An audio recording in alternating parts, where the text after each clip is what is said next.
주신 하나님 말씀 사도행전 7장 1절에서 5절 말씀 봅니다.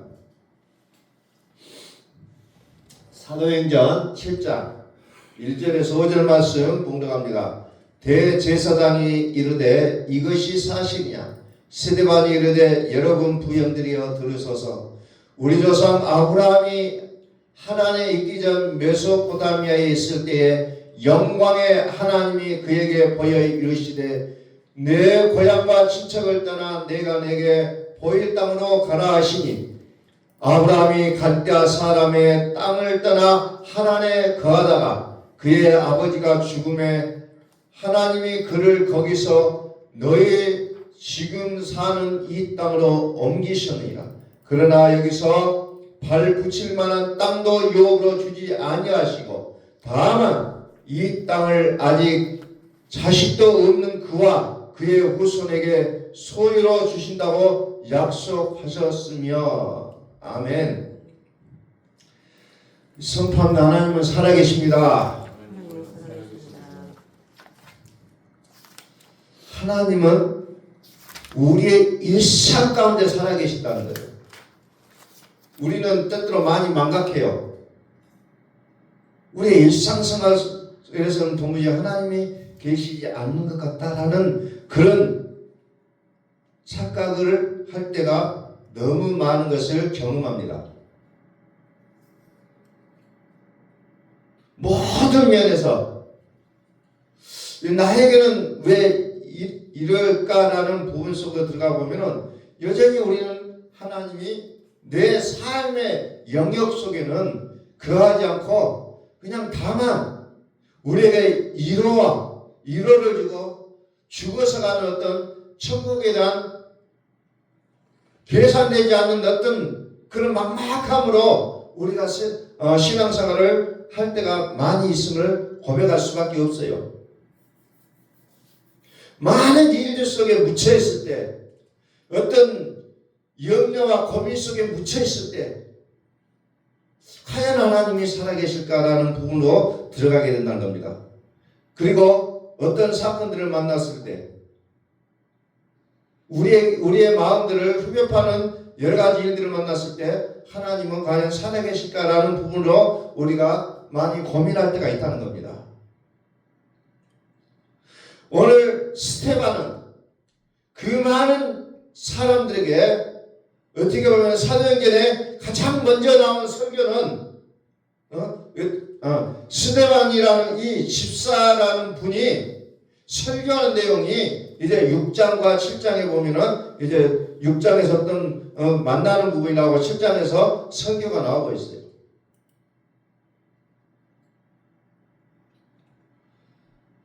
그래서 하나님은 약속을 주셨다는 거예요. 아브라함이 하나님으로부터 받은 약속이라는 부분으로 이 설교가 전개가 되어지고 있어요. 약속이라는 거죠. 그런데 이 약속을 소개하기 전에 먼저 스데반은 아브라함이 처한 상황을 이야기합니다. 아브라함의 그 일상이 어떤 일상이었느냐? 아브라함이 처한 일상. 아브라함은 특별한 존재였기 때문에 그런 것이 아니라 아브라함의 일상을 먼저 소개하고 있어요. 자, 아브라함은 메소포타미아에서 살았다는 거죠. 메소포타미아에서 그것도 우상을 만드는 집안에서 태어나서 열심히 우상을 만드는 자의 모습으로 등장하고 있다는 겁니다. 뭐 요즘 아이식 얘기하면 돌을 어떤 형상을 돌을 깎아서 무엇을 만들어서 뭐 절을 하게 하는 그런 내용들로 소개가 되어지고 있어요. 그 땅에 있을 때에 불러낸다는 겁니다. 어떻게 보면 아브라함은 지금 일상생활에 경제적으로 안정이 됐고 여러 가지 인간관계 속에서도 안정됐고 정말 열심히 살아가는 모습으로 나오고 있어요. 그냥 안정적으로. 그런데 하나님 어느 날 아브라함을 부르시면서 내가 지시할 땅으로 가라는 겁니다. 갈대아 우르로 이제 불러내기 시작합니다. 그런데 거기는 어때요? 오늘 말씀 보니까 발붙일 만한 땅도 유업으로 주지 아니했다라고 나옵니다.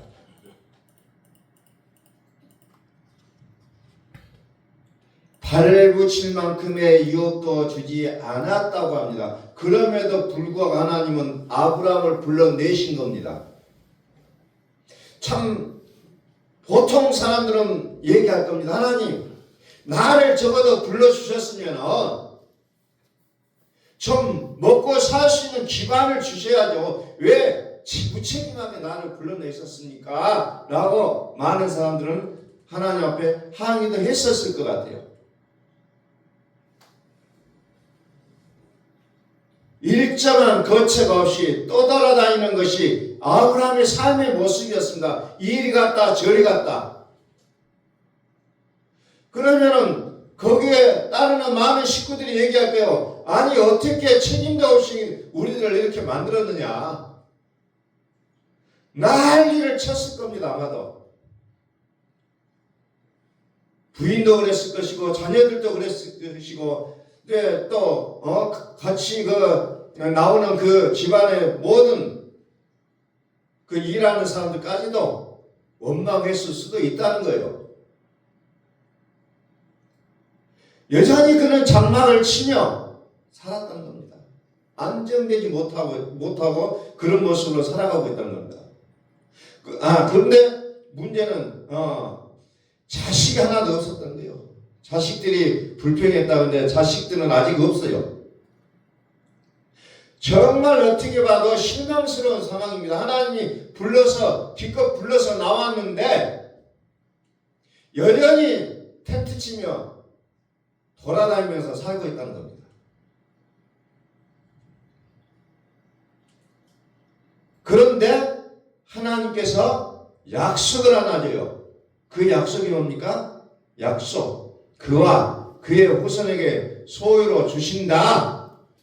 약속 믿고 가라는 거예요. 약속 믿고. 참 어떻게 보면 실망스럽잖아요. 아브라함과 그의 신에게 이 땅을 주시겠다는 거예요. 이 약속 하나. 아브라함이 이 약속 하나 붙잡고 간다는 겁니다.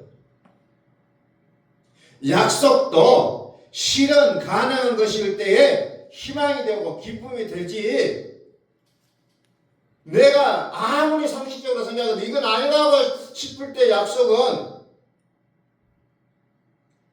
내 마음에서는 분노가 일어날 수밖에 없어요. 실현 가능성이 전혀 없는 황당한 것일 때 오히려 분노가 치닫게 되어 있다는 거죠.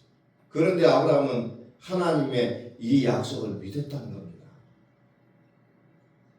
그래서 아브라함을 향하여 많은 후세에서는 믿음의 뭐라고 해요? 믿음의 족장이라고 부르잖아요.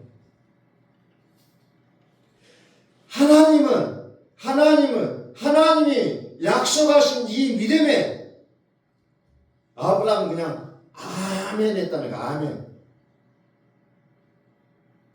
하나님의 이 약속을 믿었다는 겁니다.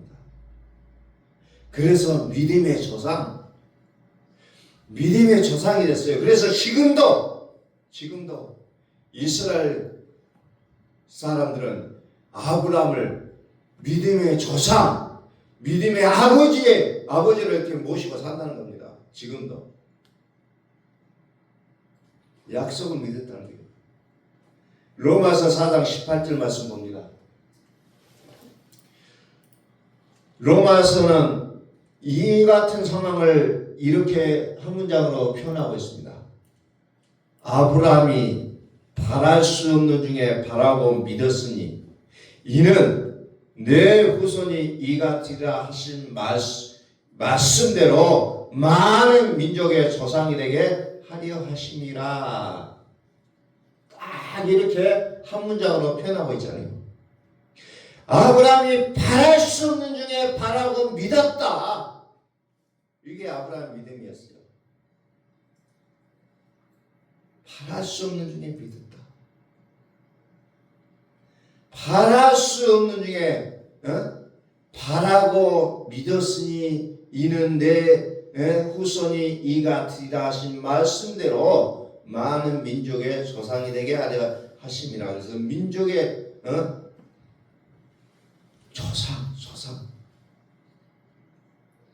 조상이라고 했죠. 조상.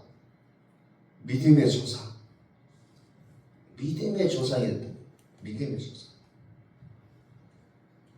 그는 하나님이 주시는 약속의 타당성을 검토하지 않습니다. 그는 실현 가능성 여부를 문의하지 않습니다. 그가 주목한 것은 그 말씀이 하나님의 입에서 나왔다는 사실이었음을 그는 확인했다는 겁니다. 누가 말했느냐? 누가? 그런데 우리는 하나님의 말씀을 믿는 것보다 우리 이웃집에 어떤 사람의 말을 더 잘 믿는 우리의 모습을 우리는 볼 수가 있어요. 이웃집에 누구 엄마의 말은 쉽게 믿어요. 그러나 살아계신 하나님의 말씀은 너무너무 못 믿고 있다는 겁니다. 그 약속이 하나님의 입에서 나왔기에 그는 믿을 수가 있었다는 거예요. 의심하지 않았다는 겁니다. 이것이 신앙이에요. 이게 성도예요. 과학적으로 분석해보고 이성적으로 검토해서 믿는 것은 이미 믿음이 아니라는 거예요. 그것은 지식에 불과하다는 겁니다. 우리는 얼마나 많은 시간 동안 하나님의 말씀을 듣고 들어왔습니까? 그러나 우리는 여전히 그것이 지식에 머물러 있다는 겁니다. 믿음이 되지 않고 있어요.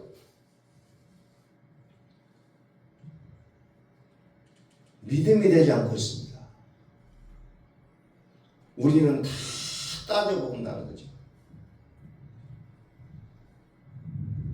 자, 또 20절을 한번 봅니다. 밑으로 내려서 20절.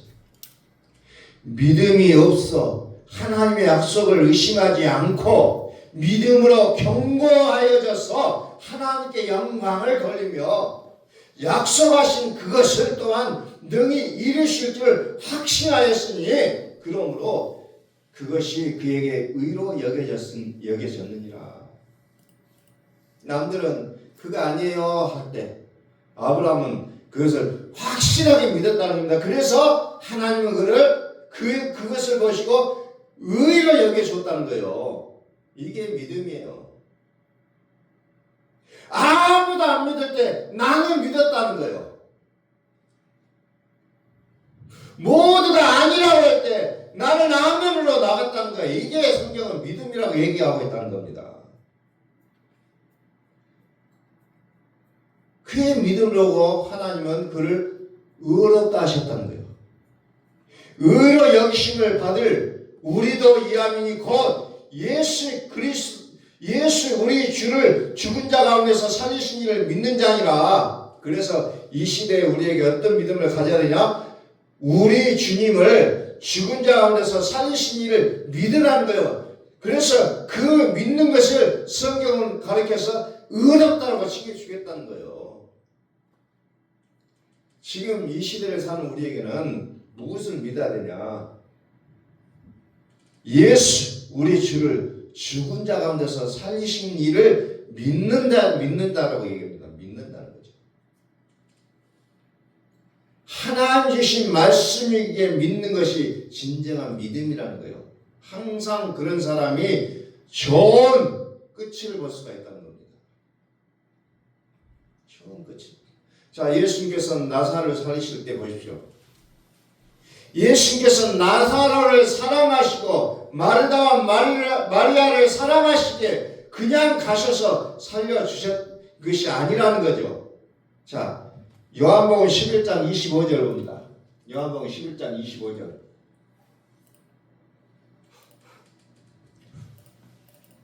예수께서 이르시되 나는 부활이요 생명이니 나를 믿는 자는 죽어도 살겠고 무릇 살아서 나를 믿는 자는 영원히 죽지 아니하리니 이것을 네가 믿느냐?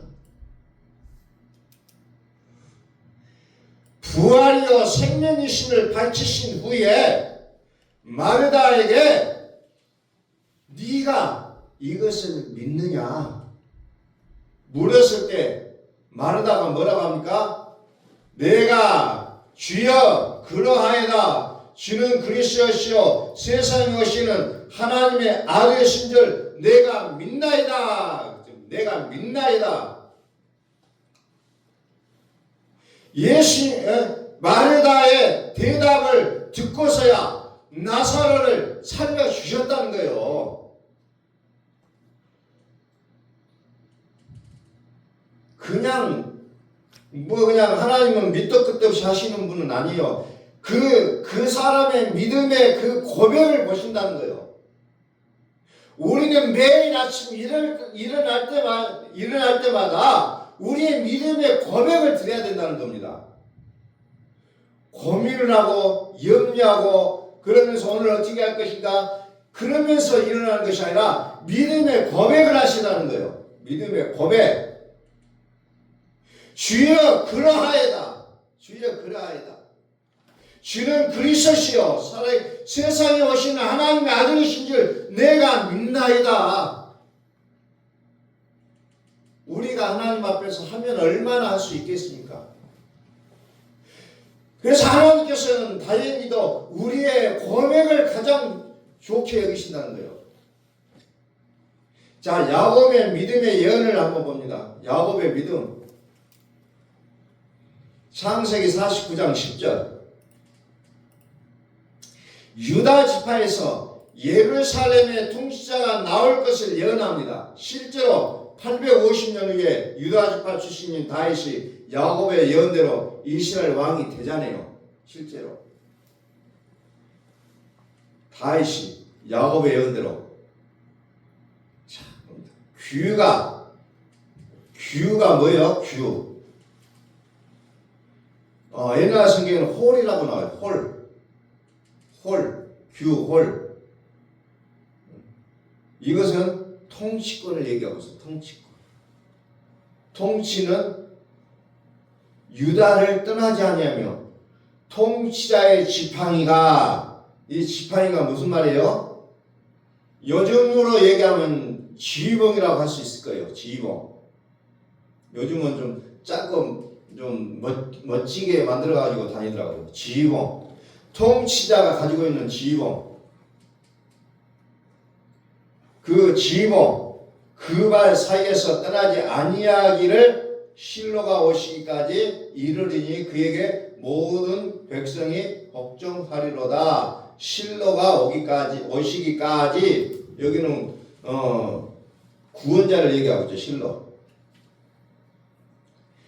실로. 규가 통치권이 유다를 떠나지 아니하고 그 통치자의 그 지휘봉이 그 발 사이에서 떠나지 아니하기를 실로가 오시기까지 그에게 모든 백성이 복종한다. 이렇게 얘기합니다.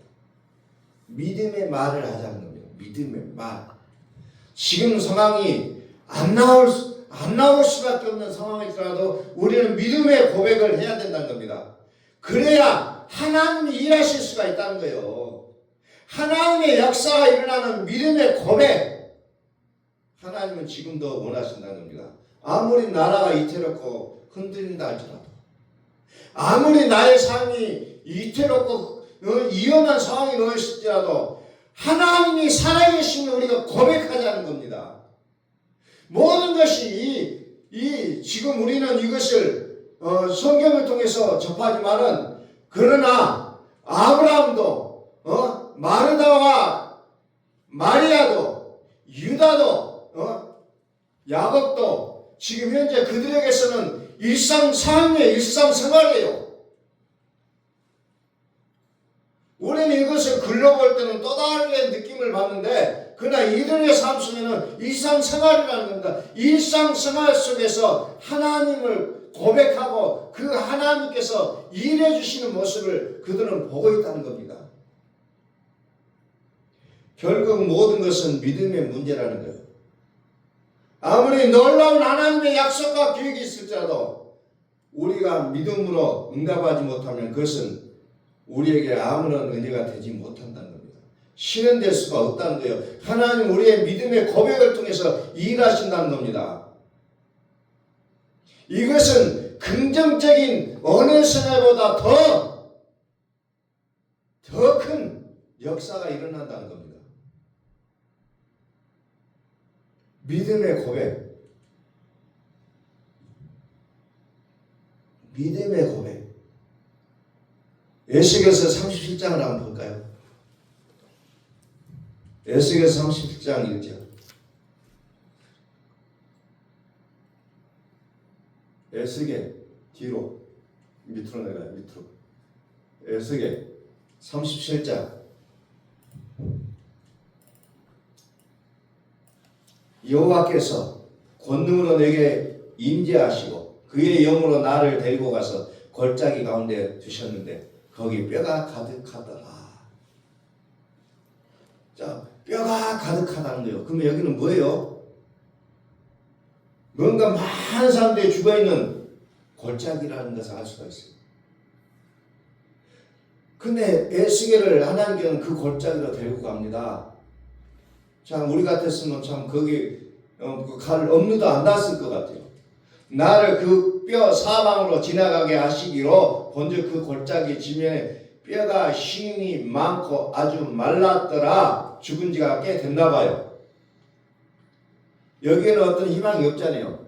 절망입니다. 절망. 그가 내게 이르시되 인자야 이 뼈들이 능히 살 수 있겠느냐. 참 기가 막힌 질문하잖아요. 죽어있는 송장도 아니고 완전히 썩어버리고 뼈만 남아있어요. 근데 하나님이 물으시잖아요. 이 뼈들이 능히 살 수 있겠느냐. 그러니까 에스겔이 뭐라고 합니까? 주 여호와여 주께서 하시나이다. 역시 에스겔도 인간은 인간이에요. 그 상태에서 주여 살 수 있습니다라고 말할 수 있는 사람이 얼마나 있을까요? 에스겔 선지자도 마찬가지로 여호와여 주께서 아시나이다. 또 4절에서 또 내게 이르시되 너는 이 모든 뼈에게 대나 이르기를 너희 마른 뼈들아 여호와의 말씀을 들을지어다. 주 여호와께서 이 뼈들에게 이같이 말씀하시기를 내가 생기를 너희에게 들어가게 하리니 너희가 살아나리라. 주 여호와의 말씀을 들을지어다. 너희가 살아나리라. 하나님 말씀하십니다. 너희 위에 힘줄을 두고 살을 입히고 가죽으로 덮고 너희 속에 생기를 넣으리니 너희가 살아나리라. 또 내가 여호와인 줄 너희가 알리라 하셨다 하라. 내가 힘줄을 두고 살을 입히고 가죽으로 덮고 너희 속에 생기를 넣으리니 그 많은 뼈들을 하나님은 다시 원상복귀시킵니다. 그리고 생기를 불어 넣는다는 거죠. 창세기에 인간을 흙으로 사람을 만드시고 그 코에 생기를 불어 넣으신 그 모습이 여기에도 나오고 있습니다. 살아난다는 겁니다. 살아난다. 이에 내가 명령을 따라 대언하니 대언할 때 소리가 나고 움직이며 이 뼈 저 뼈가 들어맞아 뼈들이 서로 연결되더라. 상상을 한번 해보시죠. 죽은 뼈들이 쭉 늘어져 있다가 갑자기 막 안구 조립하듯이 막 맞춰지고 있어요. 이 상황을 한번 여러분들 상상을 한번 해보세요. 이것은 말하라도 표현이 될 수가 있을 것 같아요.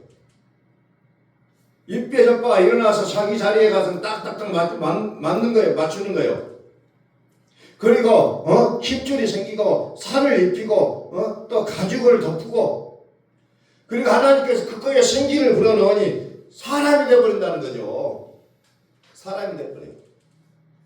아직은 생기가 없죠. 그 다음에 9절 또 내게 이르시되 인자야 너는 생기를 향하여 태어나라 생기에게 태어나라 이르기를 주 여호와께서 이같이 말씀하시기를 생기야 사방에서부터 와서 이 죽음을 향한 자에게 불어서 살아나게 하라 하셨다 하라. 이에 내가 그 명령대로 태어나였더니 생기가 그들에게 들어가매 그들이고 살아나서 일어나서 서는데 곧 극히 큰 군대더라.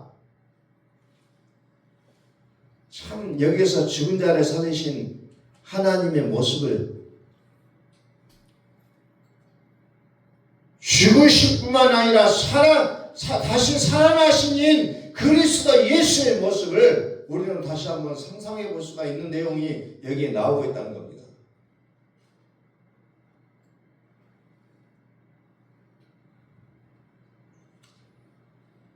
완전히 죽었다. 완전히 죽었어요.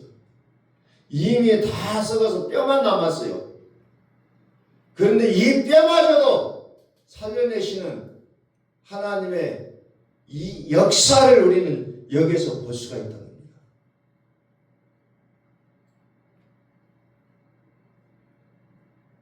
살리는 것은 영이니 육이 무익하니라. 내가 너에게 이런 많은 영이요 생명이라고 했잖아요. 바로 이 죽임의 골짜기에서 내 말은 영이요 생명이라는 것을 분명하게 우리에게 보여주고 있다는 겁니다.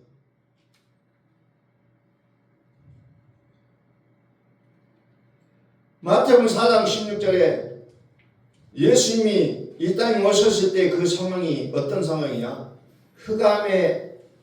흑암 앉은 백성이 큰 빛을 보았고 사망의 땅과 그늘에 앉은 자들에게 빛이 비추었습니다. 그때 상황이 흑암과 같았다. 사망의 땅이라고 얘기하고 있어요. 사망의 땅. 아무런 희망이 없는. 어떻게 보면 오늘 우리의 시대에 정말 희망이 없고 꿈이 없는 이 나라의 모습을 같은 그 모습을 마태복음 4장에서는 얘기하고 있어요. 그러나 그들에게 빛이 비쳤다는 거예요.